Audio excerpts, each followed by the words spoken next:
So on the podcast, we talked about how I like to refer to the board press as a board extension. Again, if you tell an athlete to touch the board and press the barbell, that's exactly what they're going to do. They are going to press, and they're not going to get any tricep benefit from that lift. It's not going to have any carryover to the full range bench. What we have to do is rewire our thinking when it comes to the boards. So what we're going to do is do a quick drill with Tom here in a second with a band. It's going to teach you how to touch the board and learn to extend rather than just press, okay? Because the arms and the triceps are the key to the bench. Tom's got really long arms. We're going to use a 4 board for this example. So Tom has a band, and this is a light band. This is going to be his barbell for the demonstration. So Tom, if you want to set up on the bench there. Yep. Hold it at arm's length? Yeah, do it. Grab it just a little bit more narrow. Yep. Probably about right there. That's your bar. Okay, so that's his barbell right now. So what we're going to do, put this 4 board here. So Tom, just in a traditional manner, just touch the board, press it back to the starting position. Just push. See, he's pressing right now. That's a press. Okay, now, so what you're going to do, Tom, is come down to the board. Just touch the board like a bench. Okay, now, without the band leaving the board, extend out to the sides. That, right there. Starting position. Come down, pause, extend. That, back to the starting position. One more time. And extend. Boom. Okay. So, what's going to happen if he has, so the band is stretching because it's elastic, okay? If he takes a solid object such as a barbell, comes down to the board, and does what he just did with that band and extend out, the bar is going to go up. It's going to create upward force on the barbell. All right, so we have the spring bar here, spring bar, cool. She's going to do the same demonstration here and show the difference. So again, when you come on these first 3 reps, just press the bar up and down, just how most people do it. So press, that's a press, press, okay, one more. All right, so same thing, I'm going to touch the board and just extend out without the bar leaving the board, boom. Let's see. Okay, yeah, okay. So the bar is leaving the board because he can't extend as far out with this bar as he could a band. But as he's extending out the triceps and the stoppers come to the ends, the bar goes up. So we've now graduated to a straight barbell, and we're going to do the same drill. So the first 3 reps, just do a traditional board press. Press it, there you go. One more. All right, now we're going to come down and extend, just like you were doing before. Extend out, boom. Extend, boom. And then one more. Okay, so stay right there, Tom, in a second. We're going to go to the back here. Okay. I got to hold the board. We go to the back. Yeah, I got no, it's okay. Gotcha. So we're going to focus on this, on the first 3 reps. Okay, so just do a normal board press. Use your pecs and everything, contract, okay. So you can see as he's pressing, he's starting the contraction from his chest. You can see the chest working right there. Now we're going to switch gears, extend from the triceps. Boom. See the difference here? The pecs are not engaging. He's engaging from the back of his arm back here. Extend. Boom. Perfect. All right. That is why I call these things board extensions. This can be done on any height of board. This can be done equipped. This can be done raw, full range. We need to learn to extend from the triceps. So even in the bottom of the lift, I'm just going to show my arm for a quick second, not trying to show off or anything. When I'm in the bottom of the lift, I do not want to engage from the pecs. I want to engage instead from the triceps.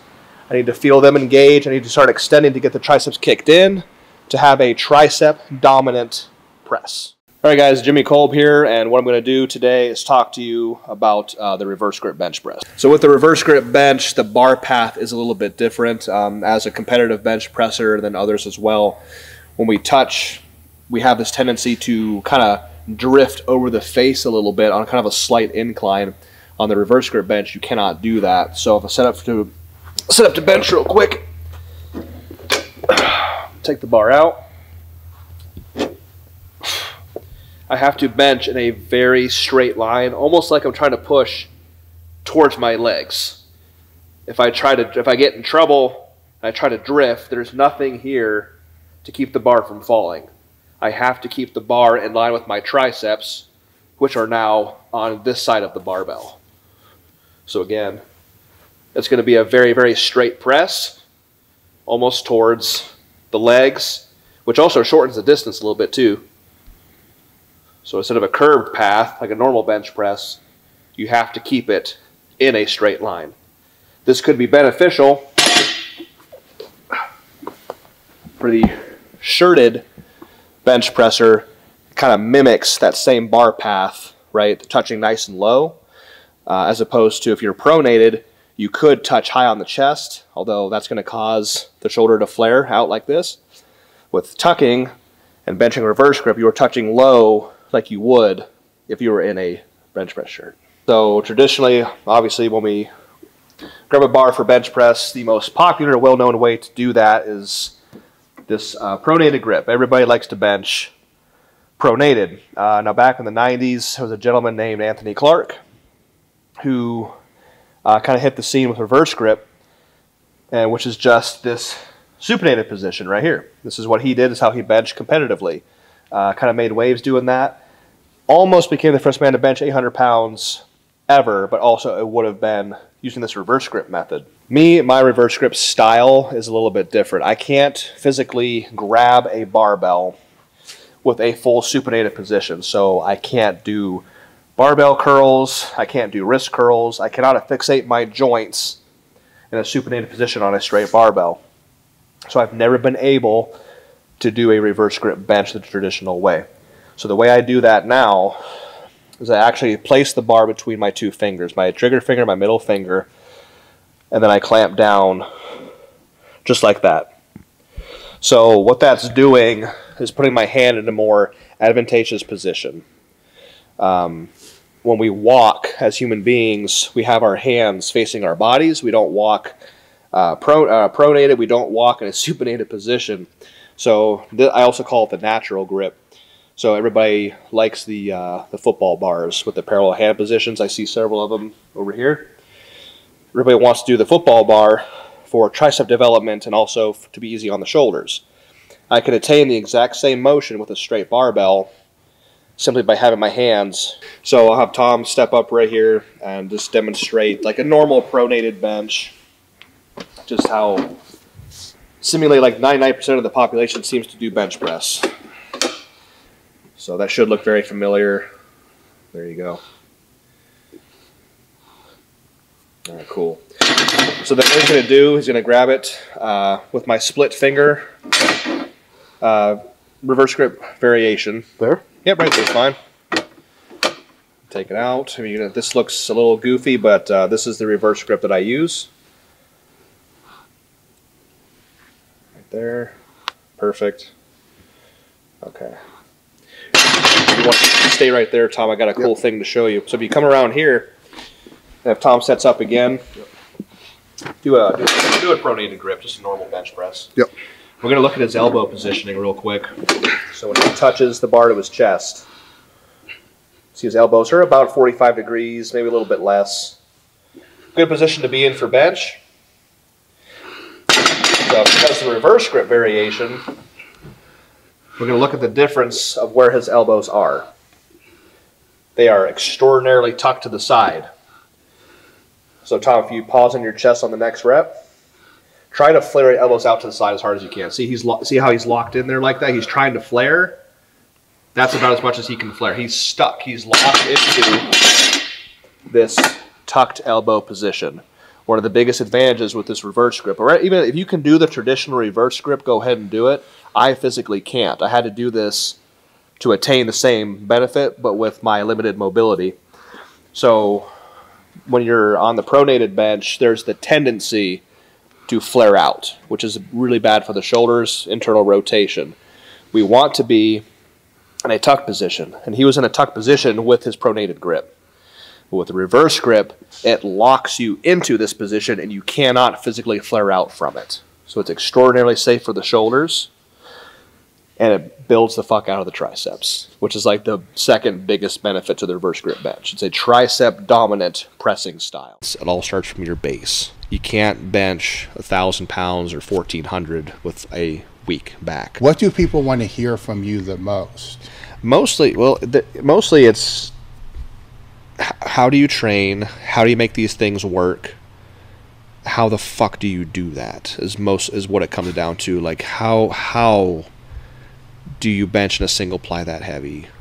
how can you put almost 1,500 pounds in the bar and not be obliterated, stuff like that. Or the classic ones, what do you do for back, what do you do for triceps, stuff like that. Those are the most common questions. Sometimes I get really good philosophical ones. I can't quote any at the moment that are really good. Well, let me flip some of those and say, not what do you do for your back, what should the average person who's asking you this question do for their back? Everything. Such as train like a bodybuilder. Define that a little bit more. Train like a bodybuilder, I mean, like, hit your back from multiple angles with multiple movements, heavy weight, or do, like, if you training like a bodybuilder would mean more like doing higher reps, like 4 to 5 sets of like 8 to 10, more like hypertrophy, stuff like that. Do your shrugs, do your rows, your T-bar rows, pen lay rows. I'm just saying rows quite a bit. What's your feeling on the intent? Are you more worried about them just throwing the weight, or should they train it with a slower tempo and contraction and full range of motion? I feel like back, a lot of times you see guys, especially newer athletes, they train back and they're just chucking the weight around. They have huge biceps. They're getting a bicep pump. Their arms, they're flat back. There's no back development whatsoever. So you do have to train with intention of like squeezing, learning how to not just chuck the weight, not starting a fucking lawnmower with the dumbbell and stuff like that. Actually working the muscles as intended. You wouldn't do that with a bench. You don't do that with a squat. Well, some do. Well, yeah, there's always those few. Yeah. But yeah, back training is just something that I've always done. It's never been developed the way I want until these last couple of years. When I was in the military, I realized that my back is not it. It needs to be developed. So I actually had 3 back days per week. Well, what made you realize that? Just by like visual at first. I'm like, I got no back. Okay. I've always desired that, just that look, that the V taper and the huge fucking traps that like touch the ears. Mine aren't there yet. I'm trying. And just realized, I think also just like my bench progress. When I started training back more, my bench started going up. I'm like, okay, I need to keep doing this shit. I was doing 3 back days a week, averaging about 100 sets of back per week. How did those back days look? Were they the same, or did each change? Each one was different. I might do one movement on the first and third day that's similar, but each day was different. Was one biased towards vertical pulls and the other one horizontal, or kind of a mix? Right now, I have what I call a back thickness day and a back width day. I was doing one back day for about the last year. I'm starting to realize that's probably not enough. I'm not doing enough volume. I need to work my back more than my front. That's kept me injury free. That's kept me moving forward. So I'm now doing 2 back days a week, a thickness day and a width day. But once I brought my back up to par, when I felt like it was up to par, okay, 3 days is good. I'm going to reduce that to 2 days. So 2 bench, 2 back, maybe a lower-ish body type, just for the sake of adding mass and strength. And then that eventually led to 1 back day a week, 2 bench, like a wrist and forearm day, and like a shoulder day and stuff like that. It's kind of like an accessory, all the weird shit day. That's I think bench, aside from, sans equipment, but I think bench is built from the back and the triceps. I put triceps first, and it's so overused, but like it all starts from your base. You can't bench 1,000 pounds or 1,400 with a weak back. That's what's in contact with the pad. That's what you're pushing from. Very basic philosophy on that. Let's the same thing with triceps. We already talked about the intent, so we covered that. So with the people who are asking, not you, what should they focus on for their triceps? Mostly like the free weight type. Everybody likes to do the push downs. They're easy. They're not hard to do. But that's exactly it. You have to do the shit that's hard. It's hard to do dead stop floor extensions with like max weight of like set to 5. That's really fucking hard. That it's uncomfortable on the elbows. That's what you need to do. Your heavy dumbbell extensions. Dumbbell extensions, I think, get to a point, like you mentioned, how like the dumbbells get longer and the range of motion just isn't there. So I think dumbbells are more kind of limited. But yeah, just like the shit that's hard. I often refer to that feeling on the, like that soreness as being kind of like a shearing force on the elbows. You don't want to overdo it and get injured, but you want to hit those movements to hit the back of the elbow, that tendon across the elbow, all that stuff I learned from Ryan Canelli back in the day. You know, just the hard stuff, the free weight stuff, the dead stop stuff. I see oftentimes with like the movements that don't break up the eccentric concentric chain, that's your normal, like your JM presses or your extensions. Yeah. I see the tendency to like use that rebound to really get the weight moving. I like doing movements from a dead stop, like being on the floor, dead stop on the floor, like a deadlift for the triceps. Yeah. You're moving the weight with nothing but muscular contraction, no momentum whatsoever. What would be your thought then on a dead stop bench from a low pin? It's more, so I've done those equipped, I've done them raw. Yeah. And raw, again, I don't give a fuck about that shit. So I started doing dead stop presses with like equipment on, like slingers, not like a full shirt. Really like it.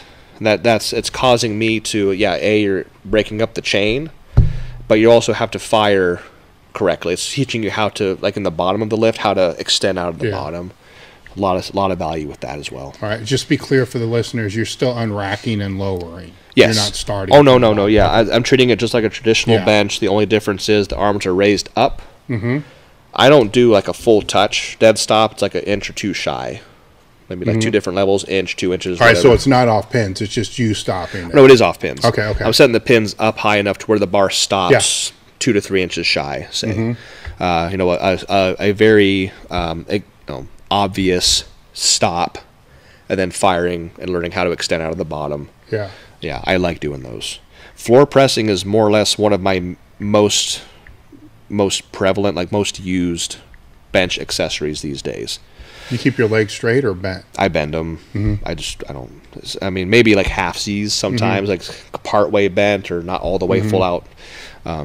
It's just how I like to do it. I know some people say that's the wrong, but again, it's not a contested lift. I'll do it how I want to do it. Yeah, that's a good point. You know, like, oh, that row was crap. That's bad form. There's no such thing as a row competition. Yeah, like barbell row competition. If I feel it, I'm making my back stronger and growing. Then what does it fucking matter? Yeah. All right, that's restoration and recovery. So say your forearm starts to get beat up. What do you do? How do you treat that? I do personally everything. Good. I'm trying. There's probably more I could do.